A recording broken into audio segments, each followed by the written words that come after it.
We use storytelling in our work to create change, to change perceptions and behavior, to shine a light on people living with chronic disease like substance use disorder, and help us understand the trauma that fueled their addiction, to put a face on a problem like climate change. Meet Daniela Basan, who lives in central Peru. The New York Times recently did a beautiful piece of photojournalism that included her story among others. Here's what they wrote. There's a version of her home that Daniela never got to experience, back when glaciers truly dominated the mountain range. For hers and other nearby communities, the melting of the glaciers is a practical catastrophe. The snowy mountains provide water for drinking and agriculture and also foster the economy. Her parents tell her about when they could go to a nearby river and catch enough fish for a meal. Now the river is empty. By the 2050s, up to 98% of the glaciers in the central Peruvian Andes could disappear. Daniela will be in her 40s. Stories help us personalize disease and reduce stigma, that invisible wall between us. That was the aim of this music CD, the results of a partnership between musical professionals and people living with HIV in 7 different countries. An effort to give a voice to people whose stories we may otherwise never have heard. We don't have a lot of time, but I will play you a short piece. Like the little tree inside the forest, I'm determined to grow. Like the song of hope you hear me sing, I rise again. I'm gonna live on. I said live on. That was from Kenya, called The Little Tree. Stories illuminate the past so as to change the future. This personal story of a young girl's experience during the Cambodian genocide was told in both book and film formats, and both were extremely powerful. Laura's dad was one of the first TV spots I ever produced with a real person, I should say a real non-celebrity, and it was unscripted. I interviewed both her and her mom, and after poring through pages of transcripts and drafting several of what we call paper edits, these 30 seconds were born. About 14 months old when her dad died. It's hard because all the other kids talk about their dads and I don't have anybody to talk about. I would have liked to see one of his concerts. If Laura's dad were here, there'd be some kind of music going on between the two of them. I think that it would have been kind of neat to have a rock star as a dad. I know that I will never smoke because I want to be there for my kids. That was an oldie. Laura was So there's nothing more powerful than lived experience. And capturing, or should I say channeling, stories of people with lived experience completely changed my writing process. I didn't write Janice's script either, not from my head. It was cut and pasted from a long, intimate interview with her. And she's helped so many others by sharing her story. He was very independent. He always knew what he wanted, and what he wanted, he did. Then my son started getting into a lot of fights in the street, kind of lost his way. Next thing I know, he was using heroin. I work with families whose children have died in overdose from fentanyl. Families are there for their children, no matter how old they are. And we need our voice to be heard. We need action. We need a way for all of us to come together. We can't talk about drugs without talking about trauma, mental health. That's harm reduction. When a family comes to me through homicide, suicide, and overdose, I let them know that I'm here. You are now a part of a club that no one wants to be a part of. If you're not ready to share with me, that's okay. But when you are ready, I am here. What gives me hope is the next generation. We are here as a community to hold you until you get together and get it together. That gives me hope. If my son, Jamal, was sitting here with me today, I would smile at him just like this and say, son, I love you so much and I want you to be okay. And I know that when you're sick and tired, I'll be here to help you and guide you. But please, please, when you're ready, just reach out for help. My name is Janice, and I am a mother on a mission.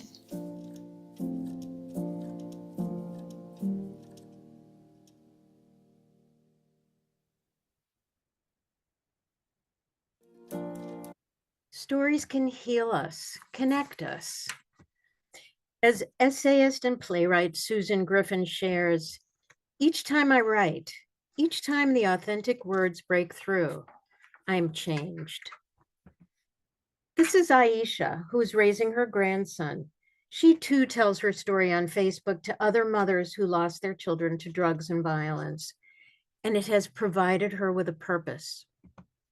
Today, she works in the community promoting the Illinois Helpline and consoling other mothers who've lost their children. And none of them feel quite so alone anymore. Here's a compilation of stories that resulted from a free writing workshop that was offered to women living in poverty. Most were school dropouts, afraid of school and fearful of more failure. The facilitator, a poet, playwright, and novelist herself, visited housing projects and begged women to join the workshop until they finally said yes, and the experience completely transformed them.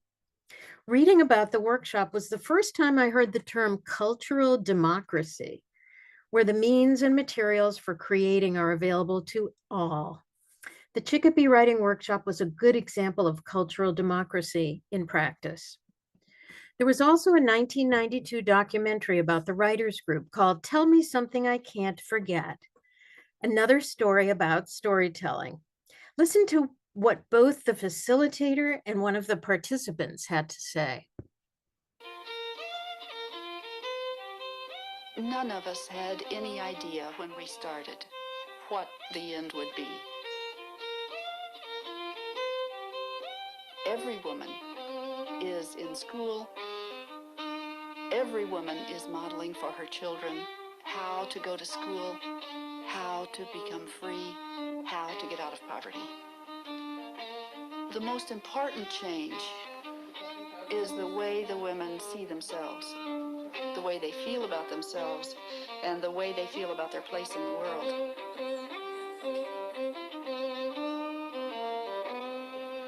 This is a little piece I wrote in the visual arts segment of our workshops, which were run by Mary Claire Powell. She wanted us to do something with these words. I used to be, but now, and this is what I wrote. I used to be shy, but now I'm not. I used to be afraid, but now I'm not. I used to be young, but now I'm not. I used to be pretty, but now I'm beautiful.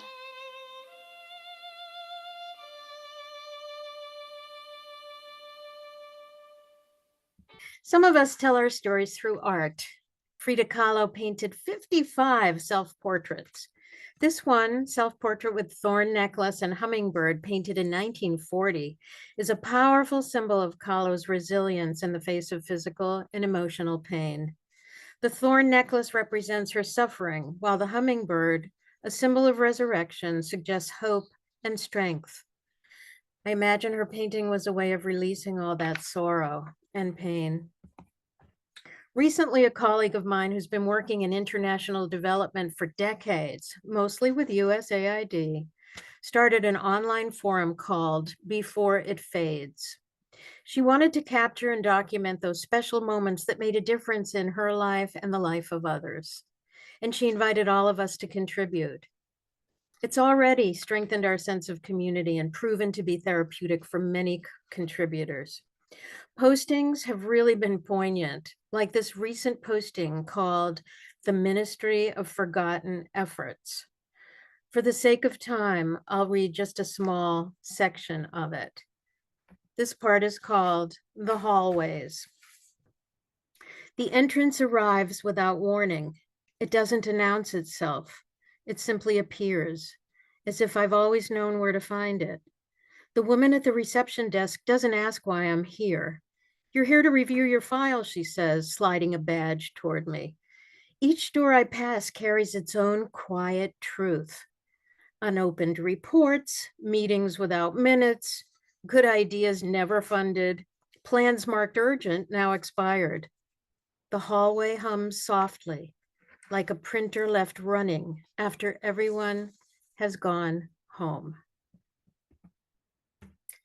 There's quite a bit of evidence on the power of storytelling, and it's as beneficial to the teller as it is to the listener or reader. As Enza Gucciardi, professor of nutrition at Ryerson University in Canada, tells us, the act of storytelling can have positive effects on storytellers themselves. When someone with a chronic disease shares their story, the process helps them find meaning in their lived experience and provides them with more of a sense of control. As part of our work, we often need to simplify the science. Storytelling techniques can help to do that by engaging people's imagination and emotions. We are educators, but we're also learners. As Nidra mentioned, empathy is fundamental to our work, and it all begins with understanding the people whose behavior we hope to influence. Listening and learning help us create audience profiles and personas and gain insight into the barriers and drivers of behavior. This is Dallas Clark.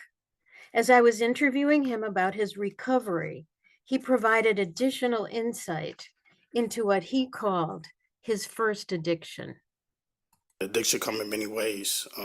I let people know, like, addiction not just using the substance, right? There's also addiction as a lifestyle. The first addiction I probably had was using a gun, because I seen what the gun did for me when I first time using it. So my first addiction always I recognize as the power of what the gun did and the respect I was getting through the gun. Addiction come in many ways. Interesting. You can tell a lot of my recent work has been in the substance use arena, and I've learned so much. During one of my many interviews with people in recovery, I remember asking this person something about getting high. They immediately corrected me. They said, I didn't use to get high, Linda. I did it to feel normal. And that was probably the first time that I really understood what addiction was. Designer and co-author of Your Brain on Art, Ivy Ross, tells us we're made up of stories. They define us. When we creatively express our thoughts and feelings, we chemically, physically, and psychologically bind to one another. As Nidra mentioned, stories can also be used to educate and entertain. So on assignment in Kyrgyzstan, my first ever former Soviet country, I gave a workshop on working with the media. And I was also invited to give a 30-minute lecture on social marketing to a class of undergrads at Slavic University. Actually, I had about 15 minutes since everything I said had to be translated into Russian, and then there was Q&A. What better way to introduce social marketing than to tell the story? So we don't have time to read through the whole thing, but here's how it begins. Once upon a time, there were people called health educators. In fact, they're still around. You can find them working in hospitals and oftentimes in communities, going door to door or in a booth at a health fair. They do just what their title says. They educate people about what's healthy. But then it was discovered that information alone doesn't make people do healthy things or change their unhealthy behavior. So what is the moral of the storytelling story? First, I would say, tell your story. It will make you feel better, help you connect. And those who hear it and share the same challenges may not feel so alone anymore. Listen to the people closest to the problem. They're usually closest to the solution. Lived experience tells a powerful story. Capture it as often as possible, not just in your research, but in your communication. Finally, words have power. As social marketing professionals, we can rewrite the future. We can make empathy, kindness, and justice the norm again. Thank you for being with us today for part 2 of The Art of Social Marketing. And thank you all for the important work that you do.